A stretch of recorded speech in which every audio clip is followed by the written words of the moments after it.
दोस्तों, आपने ये महसूस किया होगा, अक्सर दूसरे व्यक्ति के व्यवहार व क्रियाकलापों के कारण ही क्रोध उत्पन्न होता है।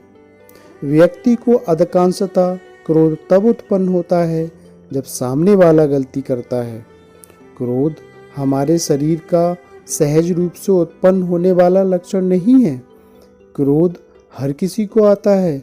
जब भी किसी की बात बुरी लगती है या किसी का व्यवहार पसंद नहीं आता है तो गुस्सा आ जाता है, और एक बार जब ये आ जाता है तो फिर दिमाग से निकलने का नाम नहीं लेता। ऐसे में आप उस घटना को लेकर बैठ जाते हैं, उसके बारे में सोचते रहते हैं। हर समय वही बात दिमाग में घूमती रहती है। आप किसी से कोई बात भी करें, वह घटना बीच में आ जाती है। ऐसे में आप ना चाहते हुए भी उस बारे में बात करने लगते हैं। इस सब से उस व्यक्ति की सेहत पर तो कोई फर्क नहीं पड़ता, पर आपका नुकसान जरूर होता है। क्रोध की स्थिति में व्यक्ति के पास ऐसी बातें कहने का विवेक नहीं होता जो नहीं कही जानी चाहिए। क्रोधित व्यक्ति कुछ भी कह सकता है और कुछ भी कर सकता है। मनुष्य की सभी विपत्तियों का कारण उसका क्रोध है। क्रोध सभी विकट परिस्थितियों का मूल कारण है। क्रोध संसार की दास्ता है। क्रोध से धर्म का नाश होता है। क्रोध भ्रम पैदा करता है। भ्रम बुद्धि को नष्ट करता है। बुद्धि भ्रष्ट हो जाती है तो तर्क नष्ट हो जाता है, और जब तर्क नष्ट हो जाता है तो व्यक्ति गिर जाता है। लेकिन अगर आप चाहें तो इस स्थिति से बच सकते हैं, इस नुकसान से खुद को बचा सकते हैं। कैसे? आइए जानते हैं महात्मा बुद्ध की इस कहानी के माध्यम से। एक बार की बात है, एक गांव में महात्मा बुद्ध का प्रवचन चल रहा था। वे कह रहे थे, जब हम क्रोधित होते हैं तो दूसरों को नुकसान पहुंचाने की कोशिश करते हैं, लेकिन उस समय हम इतने आवेशित हो जाते हैं कि हमारे सोचने समझने की ताकत समाप्त हो जाती है।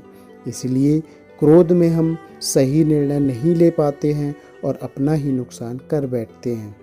महात्मा बुद्ध की उस सभा में एक सनकी स्वभाव का व्यक्ति भी शामिल था। वह बहुत जल्दी क्रोधित हो जाता था। आज भी वह अपने घर से झगड़ा करके आया था, और उस समय भी उसके दिमाग में उथल पुथल मची हुई थी। इसलिए उसे महात्मा बुद्ध की बातें अच्छी नहीं लग रही थी। उसे लग रहा था जैसे महात्मा बुद्ध उसे डांट रहे हों, सबके सामने उसे अपमानित कर रहे हों। इससे उस व्यक्ति का क्रोध और भड़क गया। वह अपनी जगह से उठा और महात्मा बुद्ध के पास जा पहुंचा। इससे पहले कि कोई कुछ समझता, उसने महात्मा बुद्ध से बहुत भला बुरा कहा और उनका बहुत अपमान किया। यह देखकर वहाँ मौजूद लोग भड़क उठे और उस व्यक्ति के बारे में बुरा भला कहने लगे। लेकिन महात्मा बुद्ध अभी भी अपनी जगह पर शांत बैठे हुए थे। महात्मा बुद्ध मुस्कुराते हुए उस सनकी व्यक्ति से बोले, तुम्हें और कुछ कहना है? उस व्यक्ति ने महात्मा बुद्ध की बात का कोई जवाब नहीं दिया। वह बिना कुछ कहे वहाँ से चला गया। ये देखकर एक व्यक्ति से नहीं रहा गया। उसने महात्मा बुद्ध से पूछा, महात्मा जी, उस व्यक्ति ने आपका अपमान किया और आपने उसे कुछ नहीं कहा। उसकी बात सुनकर महात्मा बुद्ध धीरे से मुस्कुराए, फिर बोले, तुमने शायद उस व्यक्ति का चेहरा नहीं देखा। वह बहुत परेशान लग रहा था। मुझे लगता है कि वह किसी चिंता में घिरा हुआ था। इसलिए ऐसे परेशान व्यक्ति को क्या दोष देना। महात्मा बुद्ध का अपमान करने वाला व्यक्ति सभा से उठने के बाद अपने घर चला गया। वह दिन भर बेचैन रहा। उसे अपनी करनी पर पछतावा होता रहा। रात में भी वह नहीं सो पाया और बेचैनी में इधर उधर करवट बदलता रहा। अगले दिन वह फिर से महात्मा बुद्ध की सभा में गया। वहाँ पहुँचते ही वह महात्मा बुद्ध के चरणों में गिर पड़ा और रोने लगा। यह देखकर महात्मा बुद्ध ने पूछा, क्या हुआ वत्स, तुम क्यों रो रहे हो? वह व्यक्ति महात्मा बुद्ध से बोला, मैं वही दुष्ट व्यक्ति हूँ जिसने कल आपका अपमान किया था।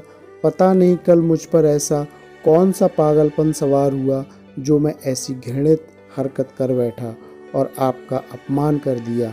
कृपया मुझे क्षमा कर दें। महात्मा बुद्ध बोले, कल की बातें तो कल ही समाप्त हो गई वत्स। कल के बारे में आज क्या सोचना? अगर मैं उस घटना के बारे में सोचता रहता, क्रोध करता, तो उससे तो सिर्फ मेरा ही दिल दुखता। तुम्हें उससे कोई फर्क नहीं पड़ता।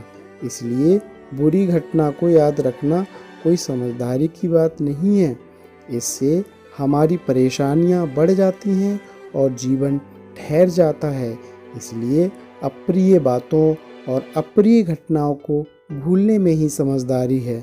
जो व्यक्ति ऐसी घटनाओं को भूल जाता है वह जीवन में आगे बढ़ता है, और जो उनमें उलझ के रह जाता है उसका जीवन चक्रव्यूह के समान हो जाता है, जिसमें से वह चाह कर भी बाहर नहीं निकल पाता है। किसी बात को लेकर बैठने से हमारे जीवन की वर्तमान और भविष्य दोनों की गति रुक जाती है। इसलिए व्यर्थ की बातों का मेरे यहाँ कोई स्थान नहीं है। इस प्रकार उस सनकी को महात्मा बुद्ध ने ज्ञान का पाठ पढ़ाया। दोस्तों, गुस्सा करना बिल्कुल वैसा ही होता है जैसे कि जहर तो आप पिए और कामना करें कि मर सामने वाला जाए। इसलिए जब भी कभी आपको गुस्सा आए तो इस बात को ध्यान में रखें कि अगर आप किसी से नाराज़ होते हैं और रूठ कर चुपचाप बैठ जाते हैं तो आप अपना ही नुकसान करते हैं। इससे आपके समय का तो नुकसान होता ही है, आपके शरीर का भी नुकसान होता है। इसलिए अप्रिय बातों और अप्रिय घटनाओं को लेकर बैठना कोई हल नहीं है। बेहतर है कि उन्हें भूलकर आगे बढ़ें, तभी आप जीवन के प्रवाह के साथ अपने आप को जोड़ पाएंगे और जीवन का आनंद ले पाएंगे।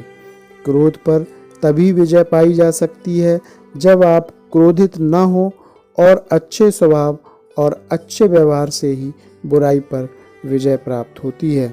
हम में से ज़्यादातर लोग यही समझते हैं कि हमारे दुखों का कारण कोई दूसरा व्यक्ति है, और जब हम ऐसा मानते हैं तो हम अपने स्वनियंत्रण की कमी और अक्षमता को अनदेखा कर देते हैं। वास्तव में ये हम पर निर्भर करता है कि हम दूसरों के द्वारा प्रदान की गई नकारात्मकता को स्वीकार करते हैं या नहीं।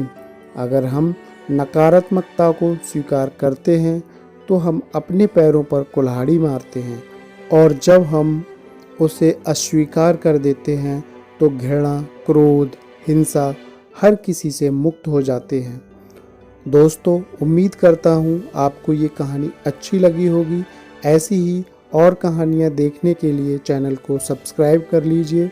मिलते हैं ऐसी ही एक नई वीडियो में। अपना ख्याल रखिए, खुश रहिए। धन्यवाद।